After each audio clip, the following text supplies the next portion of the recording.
All right, so we're going to talk about what makes a good informative speech and how to pick an informative speech. Oftentimes when we get to this point in the semester, people get very stressed about, oh no, I don't know what I want to do for a speech topic. I can't think of a topic.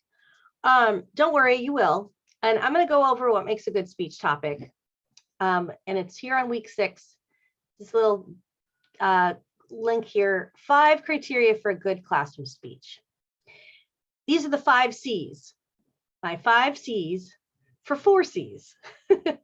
The first is you want to pick a topic that you care about. Do you care about this topic? That may seem kind of obvious, but you'd be surprised how many people just pick a topic. They don't think about, like, is this something they're interested in? You want to pick a topic that you care about, because if you're bored, just like as we learned last class about listening, if you are feeling like your topic's not that interesting, or if somebody else feels like they're not interested, it can kind of make you not interested in your topic, and then it becomes less interesting. So you want to pick something that you're either interested in learning more about, or that you have already got some knowledge about. And that's part of how you pick a topic. The other reason you want to pick a topic you care about is because that can actually reduce anxiety. So I know a lot of people can get a little nervous about speeches. If you care about the topic becomes more important than you. And we do what's called transcend the moment. You transcend your own insecurities, fears, and feelings of inadequacy, and you start to focus on the topic and how important the topic is. Now, one of the next things that you want to think about is, what are things that you care about, right? And that can be lots of different things you care about. You know, you could think about things that you care about related to your hobbies. Like, are you involved in biking, or do you knit or crochet? Or you could talk about, you know, those kinds of things from the perspective of somebody who may or may not know about these things, right? You can also think about topics that maybe you've learned about in another class, right? You may know something that's going on right now in current events, politics. You could talk about, you know, Ukraine. What are things that your friends are talking about that might interest you, like TikTok trends? Maybe there's a celebrity you really love that you want to know more about. Maybe there's a concept in another class, like you just learned about black holes. Or maybe you've really been interested in the Northern Lights. How do galaxies form? What causes an earthquake? These are all things that you can think about in terms of an informative speech. Okay, so that is things you care about, the first C. The second C is, do your classmates care? And you can't make people care about something they don't care about, but you can talk about the topic in a different way. You can kind of tweak the topic so that it's something that is maybe aligns with other interests that they have. So think about that. How could you do that? How could you pick a topic bearing in mind what are people already interested in, or what is important to them? And that's one way to pick a topic that they might care about. You could also think maybe they don't care about it, but you want to convince them that they should care, because maybe you could talk about Ukraine in terms of like how it's going to impact the world economy, right? Or maybe you talk about, you know, student loans, and you're like, people like, oh, I don't care about student loans. And then you could talk about why student loans would affect them. So that's the second C.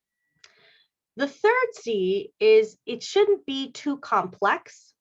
It should be clear and limited. So I guess those are 2 C's, but it's really just limit the complexity. This is a 4 to 6 minute speech.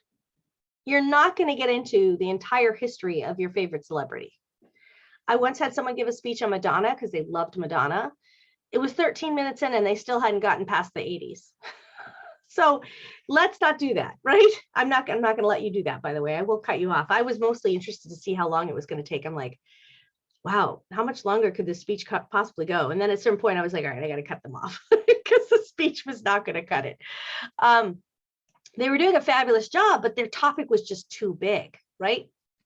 And I have people all the time come to me and go, how do I make this topic more limiting, right? Like if you want to talk about your faith, you want to tell them about, maybe you're a Baha'i and you want to tell them about the Baha'i religion. That's a huge topic. So you might actually just talk about the founding of Baha'i faith in the United States. So you're limiting it geographically and you're limiting it historically. So thinking about how do I make it limited and clear? The other thing is, if it's a topic people aren't really familiar about, you need to make sure you define that topic, and that needs to be part of what you say in the speech. So I have a funny story about a student once who gave a speech about the Crimean War. Well, there was a gentleman in the back of the room who was older, who didn't hear very well, and he thought that this student was giving a speech about the Korean War the entire time. Now, Crimea is an ancient civilization. It's a totally different geographic area. It's like Middle East, and Korea is obviously Korea. And at the end of the speech, he just shook his head and was like, I don't recognize any of the places or maps that he showed. And I was in Korea. I served in Korea. And I thought, oh my gosh, that is just so funny, because the problem is that the student didn't carefully define that they were talking about Crimea, not Korea. And it caused a lot of confusion. So those are the first 3 C's. Do you care? Do your classmates care? And not too complex. The fourth criteria is that, is this appropriate for an informative speech? Is it appropriate to the classroom? Now, there are a lot of places and topics that you can talk about, lots of stuff. In this class, I really want you to think about what's appropriate for an informative speech and what are the types of topics you can talk about in here. I'm sure that people are going to be somewhat responsible and appropriate, but I have to say this because I didn't used to say this. And then I had a student give a speech on how the appropriate approach to putting on a condom. And he brought a condom and a banana. And as the rest goes, that was hilarious, but completely inappropriate, right? So those are the kinds of topics I don't want you to pick. I've had people, one person thought that they would give a speech about how to train a dog and brought the dog to class, didn't tell anyone. Well, dogs aren't allowed on campus, number one, unless they're service dogs. And this was a little puppy. And this wasn't at 4C's, actually. This was at a different school. But I will never forget this, because he brings this little puppy in. The puppy starts to pee all over the rug. They had just put in new rugs that weekend, and you can't make this up. And so the rugs still actually smelled like formaldehyde. They were that new. Well, now they were, christened with the dog pee. But instead of getting like all upset, he got super excited. He was like, oh, this is perfect. I could show you what you're supposed to do to train a puppy. And so he takes the puppy and, a la Michael Jackson, hangs the dog outside the window and says, this is what you should do, because you should teach them that they need to pee outside. And this dog is like still peeing out into the parking lot. And we're 2 stories up. And I'm like, oh my gosh, is he going to drop this dog? That would be a very bad conclusion to this speech. So don't bring animals, don't bring spiders. Yes, people are afraid of these things, and you might be totally fascinated with all those things, but please don't do it. I've had people, don't bring weapons. You might be very interested in military stuff, but, telling people or informing people how to load a military grade weapon is not a great speech. And I'm mentioning all these things because, yes, students have tried to do these things. And that's why, let's use common sense and rational sense about what's appropriate for a speech. Think about what things are likely to trigger people, right? I've had students give an informative speech on Columbine. And as an attention getter, they showed the surveillance video of the actual activity, of the actual event. And yeah, it got people's attention, but was highly inappropriate and not something that you probably should do in a classroom. So think about that. If you have any questions about what kind of videos or things to show, please run them by me, okay? So those are the first 4. Do you care? Do your classmates care? Making sure it's not too complex. And is it appropriate for a classroom? One other thing about classroom, this particular assignment is an informative speech, not a persuasive speech. So with this particular assignment, one of the things you need to think about is this something that I am trying to persuade people to do and or believe about? And one of the things that's very interesting is the things we believe to be true, sometimes we forget that that's still persuasive, right? A lot of people might agree with you about something, but if you're trying to persuade someone to agree with you about something or to do something, that's probably a persuasive speech, right? So if I were to give a speech about Narcan, and about, opioid overdoses. It would be informative as long as I don't then start to spend half of my speech arguing that people should allow those to be distributed for free, right? Or that we should have them available everywhere, or the government should pay for it. That becomes persuasive, right? Do you see the difference?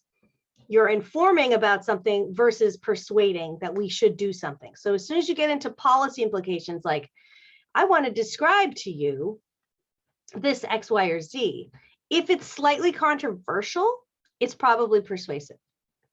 So I will be testing you after we're done with this short review of the 5 criteria to see if you can figure out if something is persuasive or informative. So think about that. When you come up with your speech topic, think about, is this topic persuasive or informative? And just because I agree with it doesn't mean that it's informative. All right, so we get to the last C, and that is credibility. Is there research out there? Is there research and support that's credible? Are your sources accurate and available? It isn't enough to just be interested in a topic. You need to have sources. So for this speech, you need to have 3 written sources. Okay, 3 written academic sources. And that's in addition to whatever background you might have. So for example, you might say, well, I know a lot about this topic. And I'll go, great. I'm really glad you picked it. You picked a good topic for you. But you still need to go do research, because this is a research assignment, and you can always broaden your background. The best speeches have personal experience coupled with research, coupled with stories and personal experiences, all mixed together to make the speech interesting. So it's not that your personal experience doesn't count. It does. It's going to make the speech better, but it doesn't diminish the importance of research. Okay, you still need to go do research. Okay, so just to recap, the 5 C's are: do you care? Do your classmates care? Is it too complex? Is it appropriate for the classroom? And are you credible? And do you have credible sources? And if you follow these 5 criteria, you are likely to find a good informative speech.